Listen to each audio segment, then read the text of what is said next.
Balikan natin ang nangyaring karambola ng 8 sasakyan sa Mindanao Avenue sa Quezon City kagabi. 3 ang sugatan. May unang balita si James Agustin. Nayupi ang harapan, nabasag ang windshield at sumampas sa center island ang 14-wheeler na ito matapos maaksidente sa Mindanao Avenue, Quezon City pasado alas 8 kagabi. Ang truck unang nabanggang isang van bago tinumbok ang oil tanker truck. Nasangkot din sa karambola ang 5 pang sasakyan, isang armored vehicle, 2 elf truck at 2 AUV. Kwento ng driver ng oil tanker truck, hinihintay niya na mag-go on traffic light nang bigla siyang mabangga ng 14-wheeler. Bigla na lang pong may bumangga sa likod ko. Ayun, nag-ano na kami ron. Yung nasa unahan ko rin, nabangga ko rin, nagkarambola na kami. Nagulat na lang, akala ko nga may ipit ako eh. Kasi ang lakas eh, ang haba na itinulak pa sa akin eh. Tumakas ang driver ng 14-wheeler at kanyang pahinante. Ang isa pang pahinante nakaligtas matapos tumalon mula sa truck.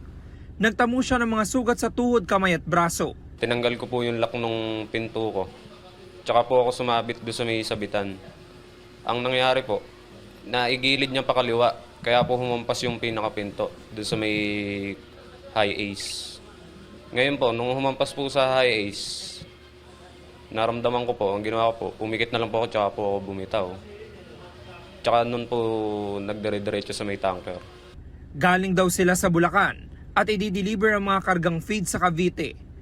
Pagdating sa bahagi ng Mindanao Avenue, bigla umanong nawalan ng preno ang truck. Kung nag-stop po yung mga sasakyan, siyempre po may mreno na po yung driver ko. May tumunog po sa may truck namin. Nun nga po siya sumigaw na wala daw pong preno, pumuslit na daw po. Sugatan din ng 53 anyos sa babae na nagtitinda ng mga basahan sa Center Island. Pag ganun niya, liko niya dito sa kaliwa, hindi siya huminto, dire-diretso siya. Eh, mga 2 di pa na lang ang layo niya sa akin. Kaya nagpanik na ako na bahala na kung anong nangyari sa akin. Basta makaalis ako dun sa way na tinutuntungan ko yun dahil tumbok na tumbok talaga ako niya eh.